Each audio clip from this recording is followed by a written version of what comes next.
right, welcome everybody. I am Isabella Stankowska. I'm the Palooza committee member. Welcome to Palooza Techniques and Tools track, A3 Thinking, Developing People and Solving Problems. I'm really excited to see everybody here. I would like to introduce our speaker, Mike Osterling. Mike is a coach, facilitator, speaker, and a consultant who has over 25 years of experience in lean transformations and business process improvement from within and as an external consultant. As a consultant, he has coached and trained leadership and improvement teams in broad range of industries, including healthcare, financial services, technology, distribution, and energy. He is an author of several books, including Value Stream Mapping and Planning a Kaizen. Please welcome Mike. All right. How many of you were at the kickoff this morning, the keynote and all of that stuff? Show of hands. I can't duplicate Tracy. I'm sorry. I love that woman. I've been working with her for, I don't know, I've known her for 10, 12 years, and it's just amazing the energy she brings to a room. And I think it's kind of symbolic of the energy that Process Palooza brings. And so this is my first year here. I've been affiliated with the university on and off for 10 or 12 years, something like that. And I'm really happy to be here. So thank you, Angela, and the rest of the team that's making this possible. So we're talking about A3s today. I'm not going to teach you I'm not going to teach you how to do an A3. So we've got 45 minutes. Figuring out how to be good problem solvers takes a little more time than that. But hopefully you walk away from here with some hints, some tips. Actually, hopefully you walk away from here recognizing some of the mistakes maybe that you're making or folks inside your organization are making, because what do they say? I think that's step 2 is recognition. Step 1 is denial. So we all make mistakes. We always have opportunities to improve.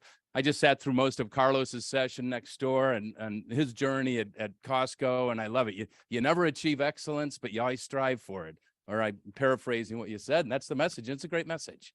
So that's my managing expectations. You ain't gonna learn a whole lot here. Yes, you will. I hope you do. I hope you do. Let's see if we can. I tested my remote. It was working. And well, this will be interesting to see how this goes. Okay, cool. All right, so what are we going to do? I'm going to give you a high-level overview of A3 problem solving. I'm going to talk a bit about different roles within an A3 problem solving cycle, within problem solving in general. I think, when we talk about A3s, I do stuff with Kata, I do stuff with Daily Kaizen, I do all that stuff. And actually, it's kind of interesting because a lot of these steps and ways of thinking go across all those different problem solving approaches or improvement approaches. And I want to talk a little bit, save a little bit of time at the end for you guys to kind of think and reflect and say, hey, what can you do for yourself? So before I get going, I'm going to ask a three-tiered question just so I kind of get an understanding of where you guys are coming from. So don't raise your hands yet, because the 3 different levels of experience. One is, what the heck are you talking? An A3 what? Number 2 would be, hey, you've read about it. Maybe you've seen some, you've got some awareness of what A3s are. And level 3 would be, hey, you've gone through some cycles or maybe even beyond A3 cycles in terms of coaching or something like that. So first level, show of hands, say what? Okay, cool. Second level, got some familiarity, read about them, seen some. That was probably close to 40% of the room in that first group. It's probably about 15% of the room in the second group. And so third level, this ain't your first rodeo. And there's a whole bunch of you who don't even know what I'm talking about because you didn't raise your hands. So so we'll see what happens here. So actually, I'm going to start off with a story. And the story is about, this is a company that makes communication systems that are used in quick serve restaurants. Okay, they make the headsets, they make the microphones, they make the little boxes in the drive-through and stuff like that. You see it at Starbucks, McDonald's, wherever. And so this goes back a few years, but one of the things these guys do is they sell and service systems. Okay, they make components, they sell those things, but it's really solutions. Hey, their problem, customers' problems is we want to know what that person wants before we get to the window. Okay, so we did an A3 with these guys. I was working with a small team, and their A3 or their problem was focused on when we have service calls, how do we resolve them on first pass, first visit? Okay. Going out to a customer site is a major hassle. Okay. Somebody may have, ran into a drive-through pole or something like that. Or maybe somebody dropped something into a fryer or something like that. System is down, needs to be fixed. So their goal was first time resolution. That is a big problem. Hey, it impacts them from a cost perspective, impacts customers from a service perspective and a satisfaction perspective. So how do we get to them? How do we get it resolved on the first visit? So first thing I do, start out with some data. What they found was the first 4 months of the year, they had something like 22% or something like that of all service calls required more than one visit. And they say, so actually, it's pretty interesting because so I'm working with a team, I'm giving them coaching on this is how we do it, and this is what we do, and these are the steps and all of that. And this is my guidance at the beginning. They have their first team meeting. They report out to me after their first team meeting, and they said, we got it figured out. The trucks aren't showing up with the right stuff in the truck. In fact, what we need to do is make sure what they have is the right service kits. Okay. A lot of the service is done by third parties. So that means if they don't have the right service kits, they've got to convince all these third parties your trucks ain't loaded right. Okay. And so I said, whoa. Actually, anybody, what did they just do? Jump to a solution. Okay. And these are smart people. It's a VP of sales. It's a program director. It's 3 other people that are very related to factory service. And so they know right away service kits. I said, well, slow down. Show me the data. You guys have heard this, right? In God we trust. Everyone else has to bring data. Okay. So what they did, and in their, they said, you're right. Okay, let's find out what we don't know, or let's confirm what we do know. Okay. So they slowed down, looked at the data, and what they did, here's a cool little Pareto. Biggest issue was customer approvals. Service kits, what's it, 17? 17 out of a population of 300 and something were service kits. So what would we traditionally have done if you had all these big brains in the room that know everything about this problem? We would have tried to convince our third-party contractors, whatever it is, we need service kits, we need service kits. And oh, by the way, what would they do? The contractors? They say, we don't need this. This is crazy. You're stupid. Why are you telling us to do this? Does this sound like classic top-down decision-making based on perceptions, opinions, I think versus I know type thinking? And I know none of us would do that in here. My wife tells me I keep doing this, okay? And think about it. If they'd done this very expensive process, very expensive, very tough, very painful, and they would have resolved maybe 17 out of, what's that, 5% out of the 300 or whatever it is. So slow down. And this is a lot about what A3s are about. And actually, this was pretty cool. By shifting, they saved $500,000 a year. They saved a whole bunch of hours a year. And what they ended up doing costed them almost nothing. Costed isn't a word, is it? All right. So I don't even know what that says. What's lean? Oh, real quick. Hey, it's customer centric. It's improving, it's holistic improvement. It's focusing on speed. We talk about flow. It's CI. It's getting the right people involved. And it's really, I think if you had to distill it down to one thing, it's really good problem solving. Forget all the rest of this stuff. But recognizing the problem and figuring out what the right problems or most important problems may be one of the biggest challenges. So it's effective problem solving. There's our jumping to conclusions guy right there. Okay. So what are some of our problem solving gaps today? I'm sure you guys won't recognize any of these, but lots of times we're working on problems that people don't even agree there's a problem. Hey, the boss just got a phone call from a customer and he walks into the room and says, this person or this customer is ticked off and we need to do something about it. And boom, what do? We jump. And that's not our fault. We're trying to preserve our jobs. Okay. But we need to push back a little bit, and start with how big's the problem? Okay, maybe it did happen to that customer. Is that our most important problem? Is this is this the right thing to be working on? Okay. So we don't have agreement on how big the problem is, if it's the most important problem, if it's a problem at all. Okay. We aren't getting the right folks engaged. Thank you. Dun,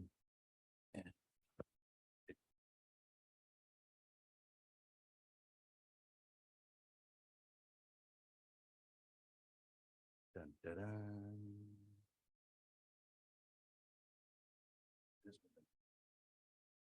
Okay.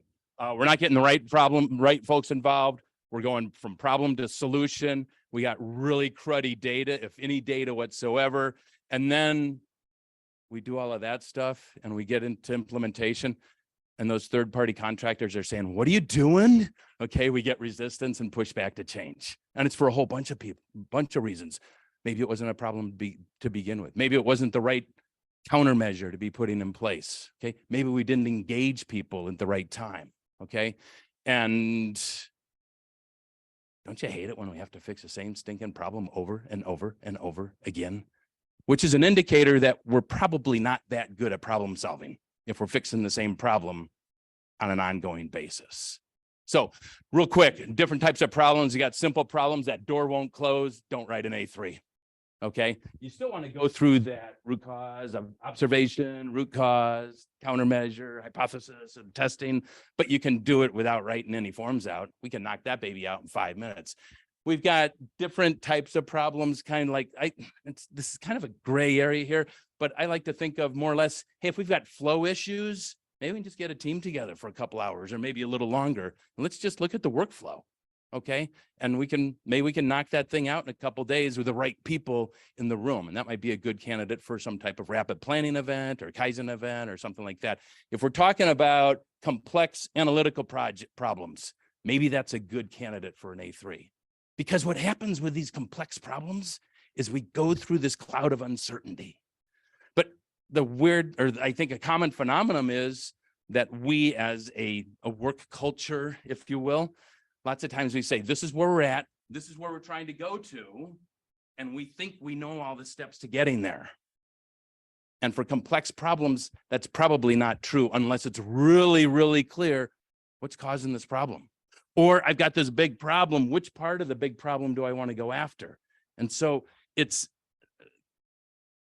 problem solving for complex issues needs to be thought of as an iterative and executed as an iterative process.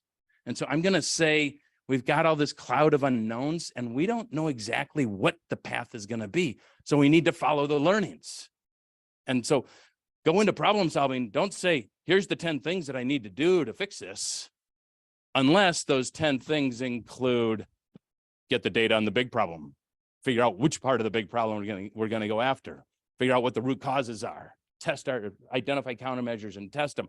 Those are good steps to follow.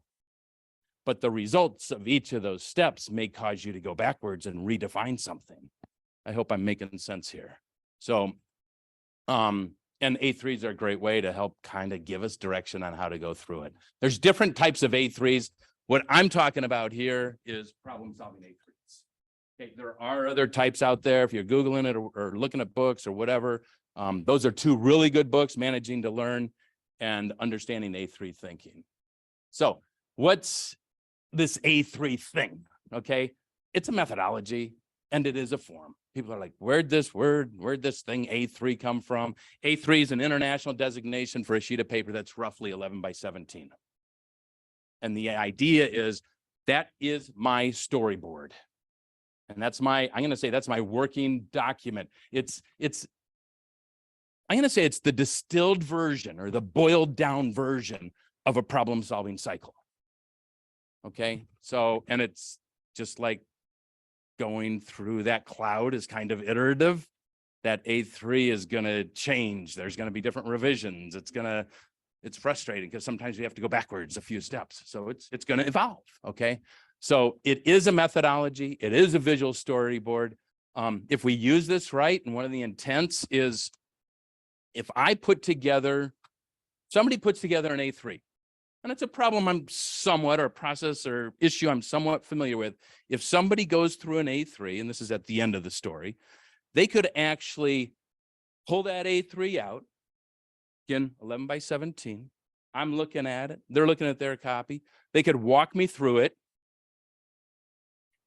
I could, at the end of that conversation, I might have a couple of questions or something like that, fold it in half, stick in a drawer, and 2 weeks in the future, I'd have a fighting chance if I pulled that thing out of being able to explain it to somebody else. That's how I think that's kind of a well done A3. It's the distilled version, but it's done in a way that's going to sink in through this into the skull. Okay. And that contrasts to what, a 35, 40, 45 page or deck of slides. It's weird how less can truly be more. Okay, so 11 by 17. Size 2 font is not allowed. Okay, we're gonna replace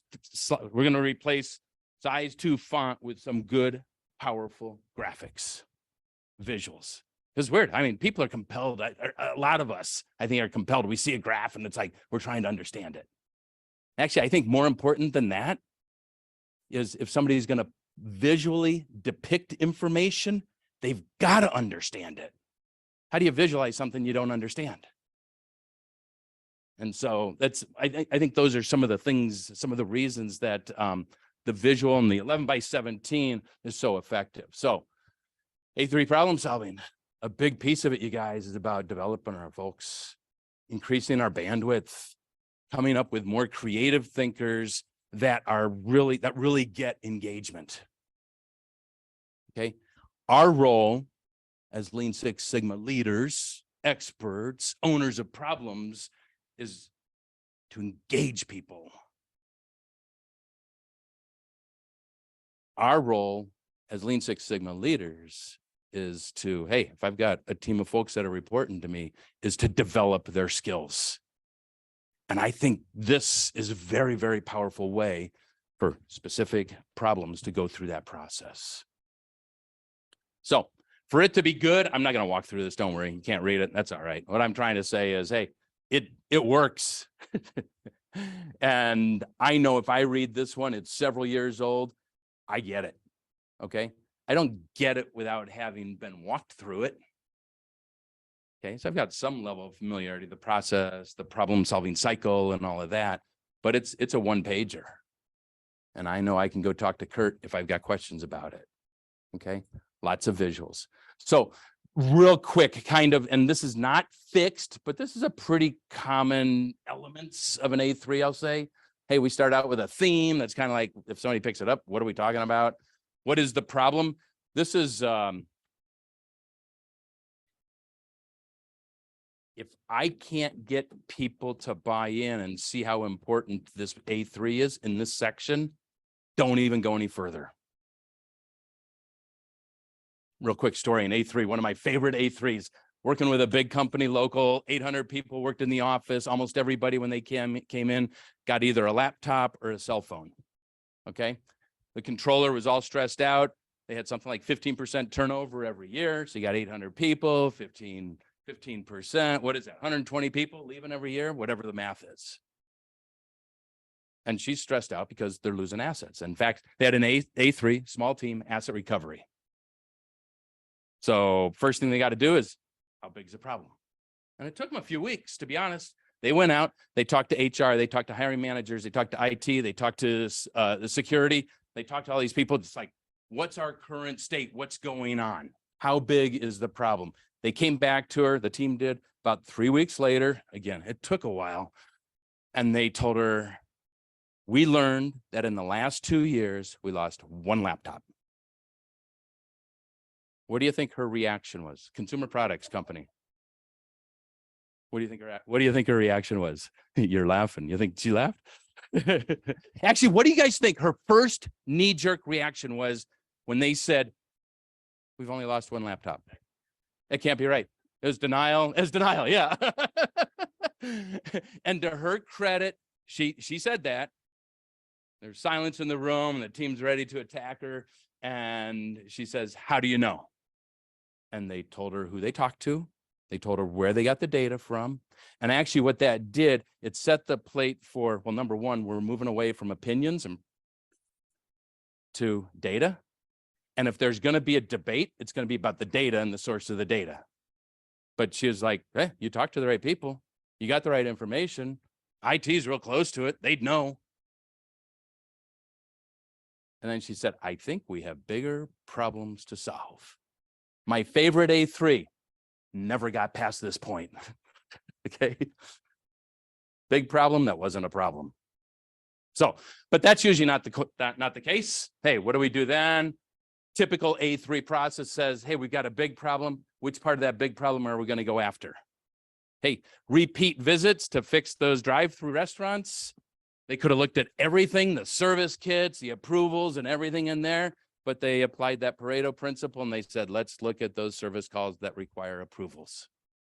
They weren't trying to fix everything, but leverage, figure out what chunk of the big thing are we going to go after? Because you know what? Different root causes for kits versus approvals. Very different root causes. And as most of you know that have been through these cycles, hey, if you're going to put in place improvements, going to put in place countermeasures, they should be addressing the root causes.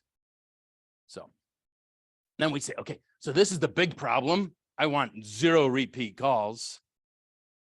Down here, we work on approvals and they put in place a goal for the piece of the problem that they're focusing on. So their goal here was just on how do we reduce repeat calls that are related to approvals. Hope I'm doing all right here. Then we say, okay, approvals, help me understand what's going on. Analysis, root cause, whatever it is. We do that. Then we jump over to countermeasures or experiments to design. Okay. And how do we test those countermeasures? Then we make sure that it worked. And then maybe there's something to follow up to make sure that it really worked. Okay. And is there application in other areas and how are we going to sustain this? So that's kind of, if you said there were steps, generic steps, and I've seen a lot of really good A3s that don't have those 8 steps in them. But here's some structure or a baseline or template to work off of. So if we've got A3s, hey, the coach / leader assigns the problem. So this is different than, I love what you guys are doing at Costco, Carlos. You know that. You introduced me to what you guys were doing years and years ago, and it's just so powerful. Okay. But these are big, complex problems that are going to take a lot of time to address. And you mentioned that, hey, there's lots of little things coming up from the floor. Boom, let's do it. If we've got these bigger, complex problems, maybe we need to put together a project or a team or something like that. So, and it's not saying folks can't have input, but somebody needs to make a decision which of these problems are the most important things to go after. Okay. The A3 owner becomes the problem expert. Most of these problems cross silos or departments within an organization. Okay. And you don't want problem owners by function. You want a problem owner that owns the whole thing. And so the A3 owner becomes the problem expert. They're engaging with the stakeholders at the right time, might not be the whole time. Okay. And the owner engages with the coach. It's the owner's responsibility to be engaging with the coach. Say, hey, this is where I'm at. This is what I've learned. Are we aligned? Am I doing the right thing? And coaching. And so the coaching sessions are where we start getting the development and understand where people are coming from. So no jumping to conclusions. So you got the owner, kind of describe that. You got the coach or the manager. We'll talk about that for a second. And key stakeholders. So problem owner, I think this is redundant here. Expert, they are kind of that clearinghouse of information. By the way, I've mentioned 2 times already that I had little teams working on A3s. My strong recommendation is that there's one owner for the A3 and they engage the other people at the right time. Okay. Not everybody has to be, there may be stakeholders that do not need to be in this A3 or involved in all the A3 sessions from beginning to end. So it might be, hey, maybe there is, we go through all the countermeasures and we find out, oh, maybe there's an IT element of this. So get them up to speed and we engage them in, hey, here's our root causes, help us design countermeasures or whatever it might be. But that owner is kind of that center point of information. So A3 owner they are accountable for following the process, and with the support of their manager, coach, sponsor, the A3, they're accountable for the results. And they're accountable for engaging with the coach. I want to talk about coaches, managers. Typically, the coach or the coach for the A3 typically is the manager of the individual that owns the A3. That's not a rule, but that's typically how it falls out. It makes sense, okay? So then you say, okay, what are our leaders responsible for? We're responsible for solving problems as leaders, getting results, supporting growth, whatever those organizational objectives are. They're also responsible for developing people. And I think A3's kind of hit that sweet spot and say, hey, can we coach and develop our people while we are solving problems? That's a great opportunity. But we need to be careful on how we do that. So the coach should have some familiarity with the issue, okay? They should use the A3 to help people walk through the process. We want to make sure that the coach should be making sure that the owner's not going too fast. Good problem solving for complex issues takes time. And this is a big challenge for us. We don't want to give it enough time. Okay, as bosses, it's like, can't we fix this now? Okay, so this is if we want to stop fixing the same problems over and over again, maybe we should be slowing down to speed up so we don't have to fix that again. We need to have strong coaching skills. I love this Toyota quote, or wherever it came from. If the learner hasn't learned, the teacher hasn't taught. So the coach, directive teaching, telling people exactly how to do stuff, okay? If we've got neophytes at a process, we probably have to do that, okay? And it may be, if you think about the different steps of an A3, hey, how do you test a hypothesis? How do you test a countermeasure? How do you do a fishbone? If your people haven't done a fishbone, well, I got to show them how. It's not going to come out organically, okay? So there is directive, but where we'll really learn and what we're really trying to do as leaders and coaches is pull knowledge and pull information and pull skills and pull collaboration from our team. And a lot of us were probably raised in a work environment, in a telling environment, in telling mode, where our bosses told us what to do. And they might have thought they were enlightened bosses, and so they would make a statement and then put a question mark at the end of it. Well, did you try ABC? That's not telling people, that's telling people how you think. It's not understanding how they think. So most of you have probably seen this, but how we ask questions can be very, very, that's the right way to say it. How we ask questions is going to determine what we learn about our folks' abilities. Okay? What do you see in common on the left-hand side here? All of those questions. What's in statements that begin with those words?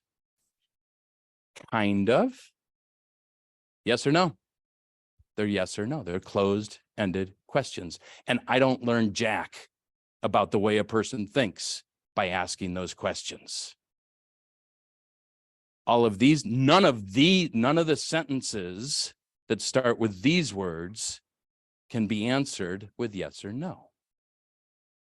As a leader, I'm truly going to learn how a person thinks. I'm truly going to learn what they're found, not how they think, but what their knowledge level is. I'm really going to learn what's going on. If it's a yes or no, it's like, what's Mike want to hear? Taking a guess. Okay. You guys see the difference? And this is really, this is great stuff for kids, not 2-year-olds, but if you have kids, as kids get older, if you want to learn how they think, it's hard. Ask them questions like this. It leads to longer conversations, and sometimes they're more difficult, and sometimes we want to rush to the end, and so it can be hard. But it doesn't mean every time, like, hey, I ask them, I'll go back to what I used earlier, fish bones. Okay, so we're at root cause analysis. I'd start over here and say, hey, what root cause analysis tools did you use? And they're like, what are you talking about? And if they know 5 whys or fish bones or Pareto's or whatever, they talk about that. But if they don't, and they say, I don't know what you're talking about, then I can come over here. Hey, have you ever heard of a fishbone diagram? Oh, yeah, I have. Well, that tells me a gap in thinking, in understanding. Okay. They've heard of it. They kind of know what it is, but they weren't able to answer the question, what root cause analysis tools did you use? Or maybe they say, what are you talking about? And it's like, okay, let's go back to Little League, man. Let's go back to T-ball. Let's show them how to use a fishbone diagram. All right. So, problem description, how big's the thing? Hey, why is it important? We talked about that with the example of the drive-through. 20-some% of drive-through service calls required more than one visit. And we might talk about why that's important. Maybe some of it's data, maybe some of it's qualitative bullets. Customers ain't happy. Well, that's obvious. Okay. But we do want to get some of it to be very measurable. Okay. I say non-prescriptive, non-causal. We're describing what the problem is. When I say non-prescriptive, what do you think that means? Thank you. Exactly. You don't have the solution in mind. Lots of times you'll see a problem statement that says, such and such is going on. We've got increased customer complaints because of lack of standard work. That's a solution. Guess what you're going to get? Standard work. May have nothing to do with the problem. Okay. And the same thing with non-causal. It's like due to, there's very similar sometimes. If you hear them say due to, it's non-causal. If you hear them say because, cause is part of causal. Same root of words, huh? Okay. How do you like this? Purchase additional MRI machine to reduce days from the doctor's orders until scan. What's wrong with this? There's multiple things wrong with this. What's that? It's prescriptive. Absolutely. It's telling us right now, just add an MRI machine. That'll fix our problem. What's the other thing wrong with this? It's showing a result. It kind of gives us a hint. In what way?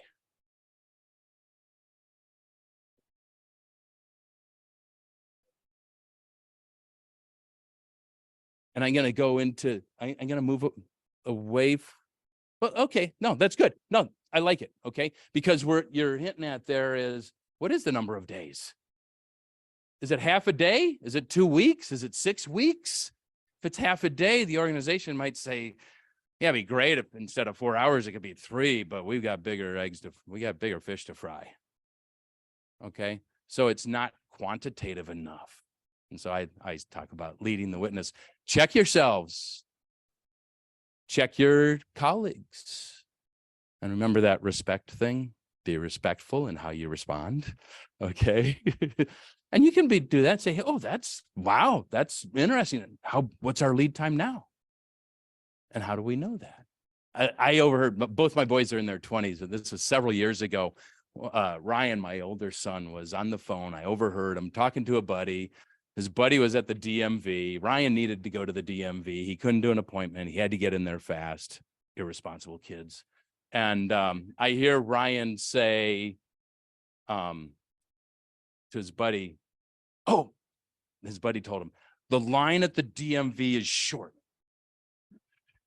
Okay, so just take 5 seconds and share it with your neighbor. Okay, in your opinion, how long do you think a short line is at the DMV? Take 5 seconds.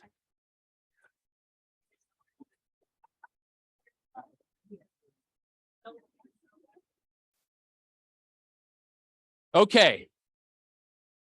How many of you, so actually, what'd you guys say? You said an hour. I heard somebody over here saying minutes.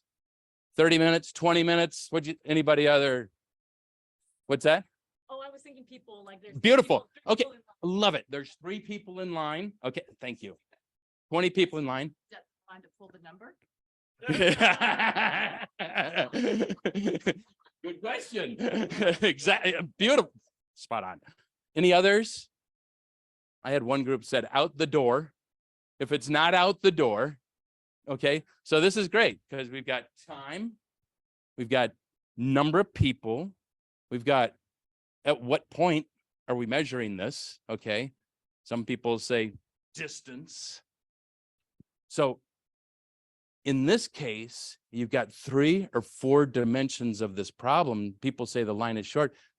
In this case, we don't even agree on the unit of measure. Right? Does this sound familiar? Does this happen to you guys at work? In the real world? No, this would never happen in the real world. Okay. So I borrowed this from a guy named Sammy Obara. Maybe some of you know or have heard of Sammy, but he calls these junk words. And so we're surrounded by junk words. And it's okay to start with junk words, but we're surrounded with them. Long, short, big, small, a lot, a little, hardly ever, all the time, always, sometimes, we used to. Now, I don't think it's responsible at all to make decisions based on junk words. It's okay to start with junk words. It takes too long to get a scan from the time when the doctor places the orders. It takes too long. It's a junk word. It's like, okay, cool. That's all right. If we think that's important enough, let's get some data behind it. Let's transition. I said this already earlier. Let's transition from I think to I know. So when we're looking at, hey, gaps in our own thinking or gaps. So on-time delivery. Hey, problem description. Where are we at? Where are we going? What's my gap? I'm of the opinion, if you don't have data, it's really hard to define the gap. Okay, it takes too long to get a scan to that's better. Okay, let's define the gap. All right. Hey, if we've got issues, we've got the big issue, where do we focus? Pareto, don't fix everything. It's going to take you forever. It's going to turn into a massive project. I've got 10 different categories of problems. I've got those missing kits. I've got those approvals, whatever it might be, all kinds of different root causes. This thing just explodes. So use Pareto, baby, use Pareto. Okay. Hey, late deliveries. I've got capacity issues, defects, shortages, and other stuff. Where are we going to focus? So typically part 3 of an A3 would say, I've got the big problem. Where am I going to focus? Don't try to solve everything. Part 4, I already mentioned this. This is the goal specific to what we're looking at. So in this one, what's my goal in terms of capacity issues? It's not what my overall goal. Part 4 is the goal. Okay. So this is specific to capacity related issues. Number of occurrences before. Maybe I'm not even shooting for 0. Okay. Kind of depends. Part 5, root cause analysis. I got dandelions in the yard. What good is a lawnmower? Is that going to kill the dandelions? Nope. Then we say, okay, well, I'm not going to cut them. I'll just let them grow. I'm going to have a lot. If I don't tend them at all, I'm even going to have more dandelions. Okay. So sometimes Band-Aids are better than nothing, but neither one of those is going to get rid of the problem. So we get this whole thing about root cause. Preaching to the choir, right? So when we're talking about, oh, be careful of leading the witness in your root cause analysis too. So core root cause analysis, 5 whys, Pareto, cause effect diagram. These are all tools. Actually, my honest opinion, these are the only 2 root cause tools there. The rest is just gathering data or quantifying and visualizing data. So we know about 5 whys. We know about fish bones. Once we've identified the significant contributors, then we finally get to start leaping to not solutions, experiments. Okay, so hey, we've got the root causes, down select them, confirm. Okay, what are my significant few root causes? Again, we can use Pareto. We can confirm that those are in fact the biggest contributors if that's important. And now we can go to step 6 and start talking about countermeasures. So there will be surprises. Don't assume your countermeasures are going to work. We're going to have lots of great ideas. Got to prioritize them. Don't try to solve world hunger, you guys. Focus, focus, focus. So we focus in terms of what problem we're going to look at. We focus in terms of which root causes we're going to go after. We focus in terms of which countermeasures we're going to fix. Again, this ain't about perfection, you guys. It's about getting better. Probably heard the line, don't let perfection get in the way of progress. I'm a big believer in that. Don't let perfection get in the way of progress. I think in this morning's keynote, one of the CIO was talking about the little scrubbing bubbles. You know what? It's okay if we leave some of the stains. Let's get 90% of it cleaned up for now. And then we'll come back, get the other 10% if we need to. And then we want to confirm that it works. We want to make sure that it's being sustained. So I'm going to shift this to you guys a little bit. So we've talked about junk words. We've talked about making sure we understand the magnitude of the problem. We've talked about trying to fix too much and not focusing. We've talked about leading the witness, whether it's in the problem definition, whether it's in root causes. We've talked about not doing good root cause analysis. We've talked about the importance of engaging stakeholders. I didn't go into a definition of who stakeholders are and all of that. There's only so much we can do.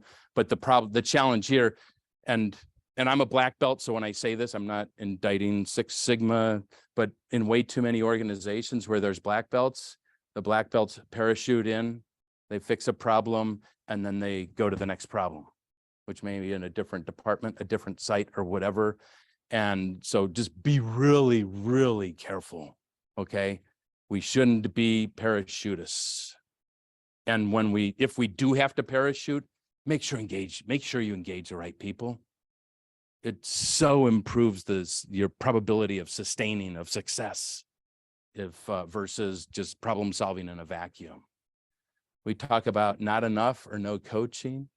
I didn't really talk about this, but the other thing in step 7 is making sure that our experiments, our countermeasures make sense, that they actually work, testing them, okay?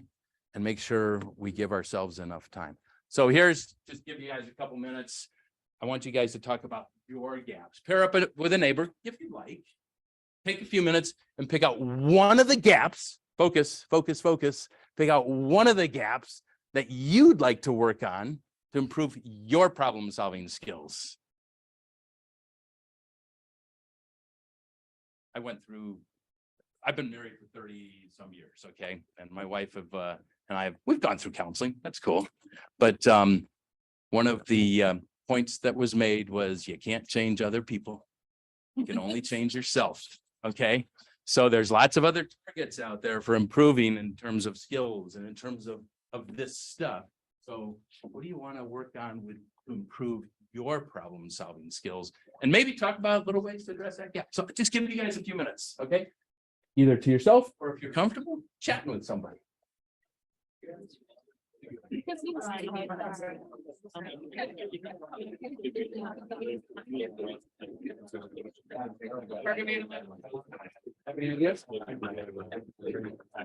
Like many of them, I mean, I could start with the junk words.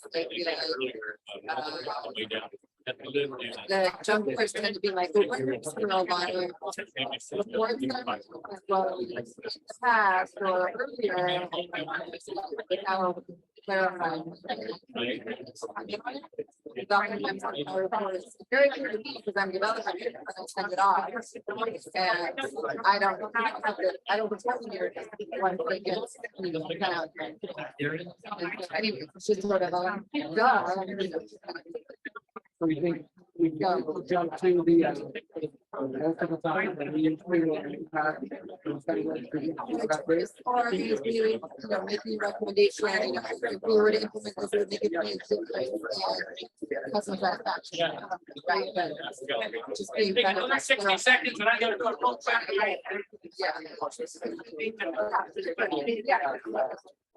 don't think that's part of the whole analysis of that, but I think that ends up getting word for it. I think I optimize all this. Not done now. I think that, yeah. Yeah, but I'm making an assumption that big events. I share that. All right, it's just about time to let you all go. So here's my quick poll. We've got about, real rough count, 35, 40 people in the room. Okay, so I'd love to see a hand. I'd love to see 35 or 40 hands total. We've got about 10 different things here. Okay, what I'd like to show is, remember I said one problem. Okay, one gap. Just quick show of hands. Junk words. Okay.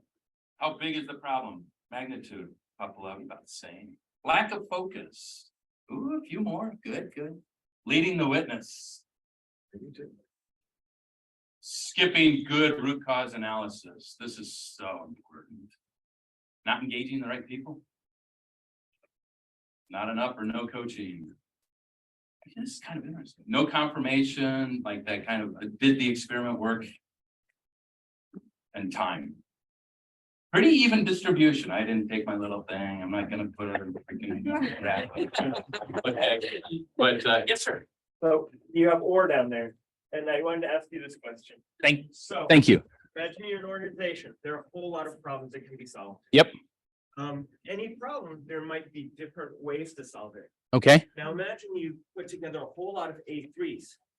Now, somewhere in that organization, decisions need to be made about which of those to work on. Yep. What I've seen is that the process of deciding what to work on now turns into a marketing process in some fashion. It's like which A3 looks nicest. Who is best able to sell that A3 in order to garner more resources for their organization? So how do you handle that? That's a big people part of problem solving. One thing is, I don't see how you can know what if an A3 is going to be pretty before, if you're making a decision on which ones to work on. I think, go ahead. Just imagine that you have teams that are putting together. Okay. Oh, and these guys put together really pretty ones. And so, And somebody's making a decision about which who's going to get resources. Right? So how are you going to actually solve these problems? yeah, I think the first thing, and this is probably way too simplistic of an answer, but the first thing I'm going to look at is which of these are really connected to strategic initiatives. Like if you got a Hoshin or some type of strategy deployment activity, that's the first thing I'm going to look at. Or how do you measure them? So it is a leadership decision. This is interesting because it's like, do all A3s need to go through some centralized resource? I'd like to think that in my group, I can figure out what the right A3s are to work on in my group. Typically, the owner and the leader / coach are the people closest to that process, even if it's cross-functional. So this was owned by the one I showed you was owned by the sales group. Okay. I don't have a real slick answer for you, but I'd love, anybody else have any insights? How have you guys gone through strategizing or making decisions?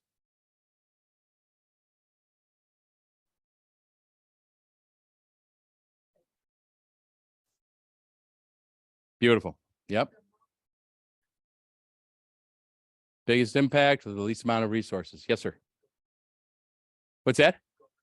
Governance. And so having one group that is responsible for making those decisions on resource intensive A3s. Same thing. Yep. So that goes that prioritization chart, and we'll use that prioritization chart in all kinds of scenarios.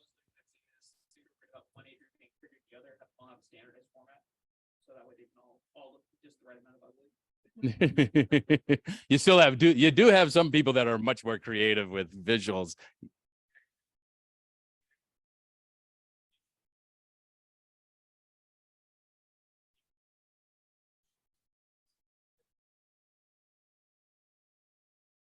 Good, good. Also, same kind of words, but the ROI. ROI, yeah. Good.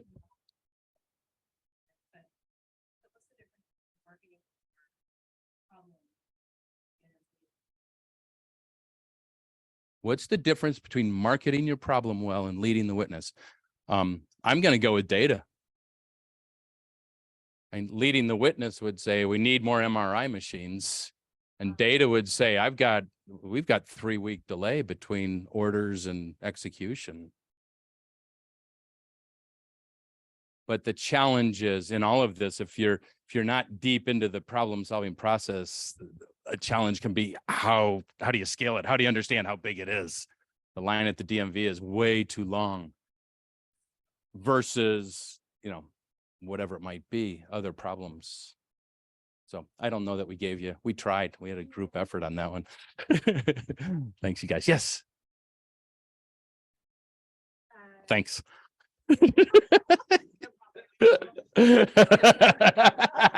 That's giving me an out. Sometimes you have a problem to solve and a possible solution might go against what people think of themselves as an integral part, like at the university. The academic senate just decided we're not going to have any undergraduate bachelor's degrees, they're fully online. And there are reasons why that could be very beneficial to the university.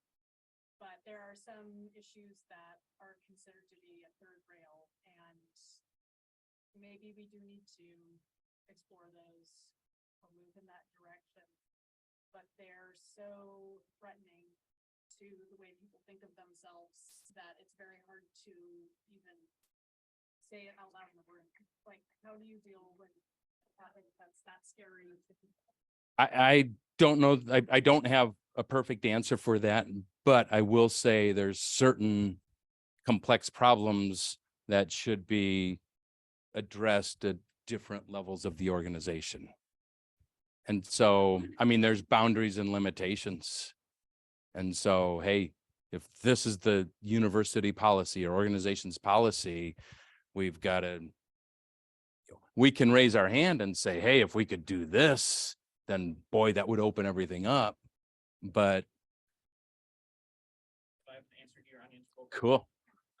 So when I see those things, I try to engage more stakeholders. That way they're part of the process from the ground up. That way they can see the reasoning from the get-go, as opposed to they just see the final solution and don't understand the background behind it.